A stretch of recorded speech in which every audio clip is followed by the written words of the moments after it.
د قاف مبارکه سوره چې د قرآن عظیم الشان 50مه سوره ده په مکې معظمه کې را نازله شوې ده 45 مبارک آیاتونه لري تلاوت او پښتو ترجمه یې له لومړي آیت څخه اورئ بسم الله الرحمن الرحیم د الله په نوم چې ډیر زیات مهربان پوره رحم لرونکی دی قاف والقرآن المجید قاف قسم دې پر لوی شان لرونکي قرآن باندې چې ته پیغمبري بل عجبوا ان جاءهم منذر منهم فقال الكافرون هذا شيء عجيب بلکې دغه خلکو تعجب په دې خبر راغی چې خبر ورکوونکی په خپل له هم دوی ته راغی بیا منکران وویل دا عجیبه خبره ده أَإِذَا مِتْنَا وَكُنَّا تُرَابًا ذَلِكَ رَجْعٌ بَعِيدٌ آیا کله چې موږ مړه شو او خاورې شو نو دوهم ځل به بیا را ژوندي کړی شو دا بیرته راګرځېدل خو له پوهې لرې دي قد علمنا ما تنقص الأرض منهم وعندنا كتاب حفيظ بشکه په داسې حال کې چې ځمکه د دوی د وجود نه کموي هغه ټول زموږ په علم کې دي او زموږ سره یو کتاب دی چې هر څه پکې محفوظ دي بل كذبوا بالحق لما جاءهم فهم في أمر مريج بلکې دوی ته خو چې کله حق راغی په همغه وخت کې هغه په ښکاره دروغ وګاڼه له همدې امله دوی اوس په کړکېچ کې نښتي دي أفلم ينظروا إلى السماء فوقهم كيف بنيناها وزيناها وما لها من فروج خانو دوی هیڅکله د ځان له پاسه اسمان ته نه دي کتلي په څه ډول موږ هغه جوړ او سینګار کړ او په هغه کې هیڅ درز نشته والأرض مددناها وألقينا فيها رواسي وأنبتنا فيها من كل زوج بهيج تبصرة وذكرى لكل عبد منيب او موږ ځمکه وغوړول او په هغې کې مو غرونه ښخ کړل او په هغې کې مو هر راز ښېراز ښایسته نباتات زرغونه کړل دغه ټول شیان سترګې غړوونکي او درس ورکوونکي دي د هر هغه بنده لپاره چې د حق خواته رجوع کوونکی وي ونزلنا من السماء ماء مباركا فأنبتنا به جنات وحب الحصيد والنخل باسقات لها طلع نضيد رزقا للعباد وأحيينا به بلدة ميتا كذلك الخروج او موږ له اسمانه برکتناکې اوبه نازلې کړې بیا مو په هغو سره باغونه او د کښتونو غلې او د هسکو دنګو خرما ونې پیدا کړې چې د هغو له میوو نه ډک وږي یو د بل د پاسه پراته وي دا د بندګانو د روزي ورکولو انتظام دی په دغه اوبو سره موږ یوه مړه ځمکه ژوندی کوو له ځمکې نه د مړه شوو انسانانو راوتل به همدغسې وي كذبت قبلهم قوم نوح وأصحاب الرس وثمود وعاد وفرعون وإخوان لوط وأصحاب الأيكة وقوم تبع كل كذب الرسل فحق وعيد د دوی نه مخکې د نوح قوم او د رأس یعنې څا خاوندانو او سمودیانو او عادیانو او فرعون او د لوط ورونو او د ایکه خلکو او د تبع قوم خلکو هم د دروغ نسبتونه کړي دي هر یو پیغمبران دروغجن ګڼلي دي او په پای کې زما د عذاب وعده پر هغو تطبیق شوه أفعينا بالخلق الخلق الأول بل هم في لبس من خلق جديد. آیا د لومړي ځل پیدا کولو نه موږ عاجز وو؟ خو د یو نوي پیدایښت له پلوه دغه خلک په شک کې غورځېدلي دي. ولقد خلقنا الإنسان ونعلم ما توسوس به نفسه ونحن أقرب إليه من حبل الوريد.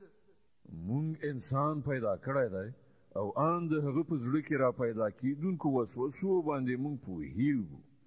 مونږ د هغه له شهرک نه هم زیات هغه ته نږدې یو. إذ يتلقى المتلقيان عن اليمين وعن الشمال قعيد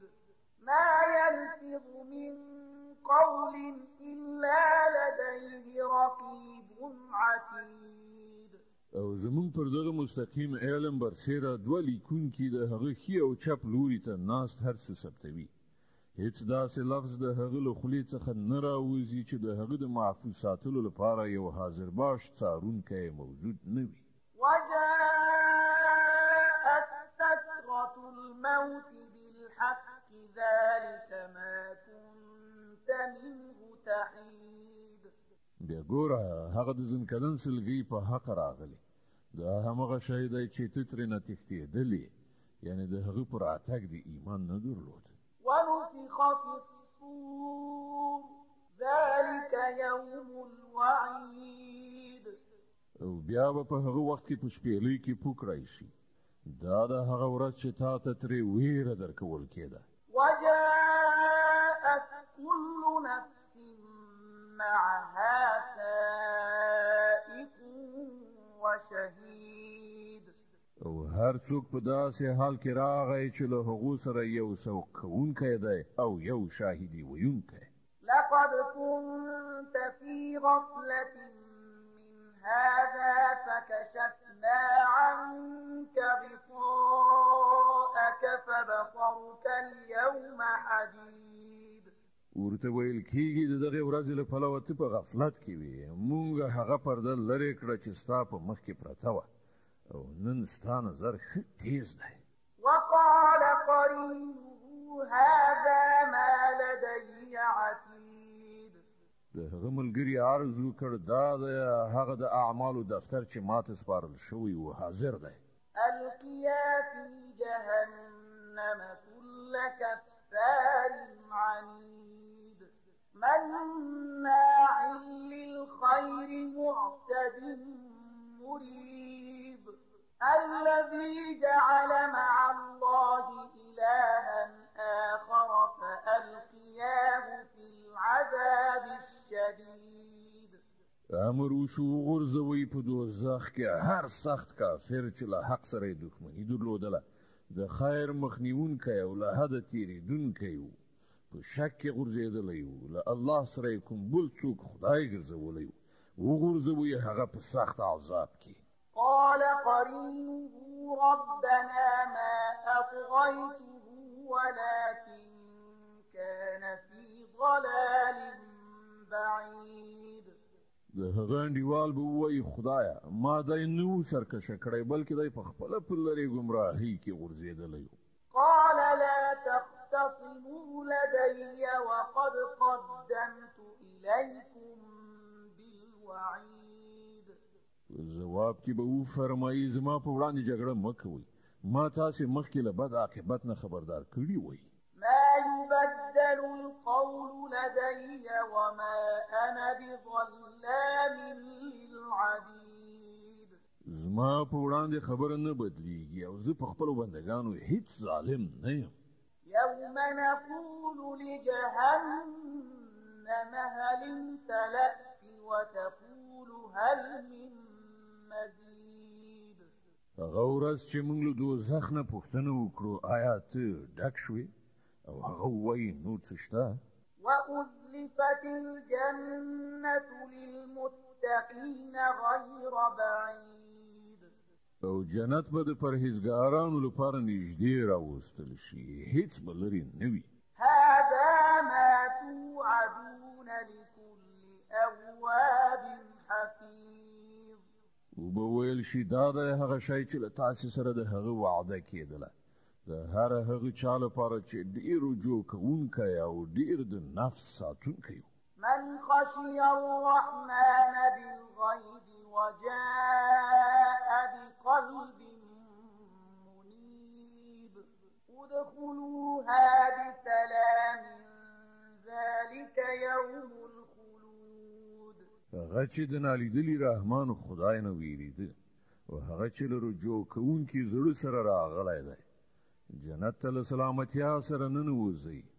هغه ورځ به د ابدي ژوندانه ورځ وي لهم ما يشاءون فيها ولدينا مزيد هلته به د هغو لپاره هر هغه څه وي چې هغوی وغواړي او له موږ سره له دې نه هم زیات څه د هغو لپاره شته وكم أهلكنا قبلهم من قرن هم أشد منهم بطشا فنقبوا في البلاد هل من محيص موږ له دوی نه مخکې ډېر داسې قومونه هلاک کړي دي چې له دوی نه ډېر زیات زورور او د نړۍ هېوادونه یې لټولي او تصرفات یې پکې کړي آیا هغوی کوم پناه ځای وموندلی شو إن في ذلك لذكرى لمن كان له قلب أو ألقى السمع وهو شهيد بېشکه په دغه تاریخ کې د عبرت درس دی د هر هغه چا لپاره چې زړه لري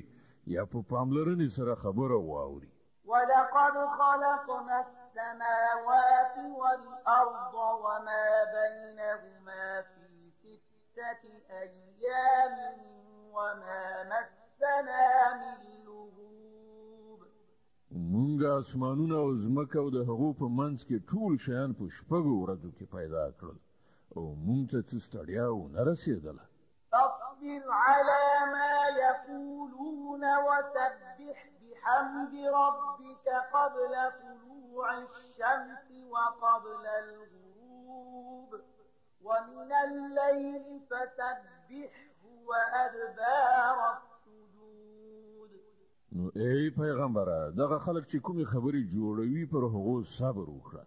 او د خپل پروردګار له ثنا ستاینې سره د هغه پاکي بیانوه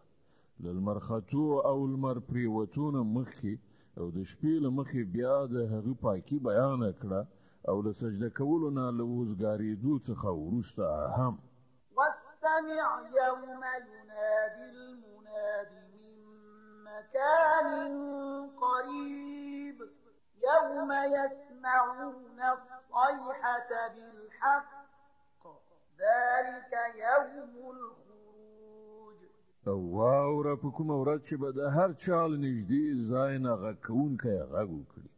په هغه ورځ چې ټول خلک به د حشر چیغه سمه صحیح اوري هغه به له ځمکې نه د مړو د راوتلو ورځ وي إنا نحن نحيي ونميت وإلينا المصير يوم تشقق الأرض عنهم سراعا ذلك حشر علينا يسير همدا مونږ ژوند بخو او همدا مونږ مرګ ورکو او همدا زمونږ لوري ته په هغه ورځ راګرځېدل دي کله چې ځمکه وچې وي او خلک د هغې نه په راوتلو په بیړه بیړه منډې وهونکي وي دغه حشر زمونږ لپاره ډېر آسان دی نحن أعلم بما يقولون وما أنت عليهم بجبار فذكر بالقرآن من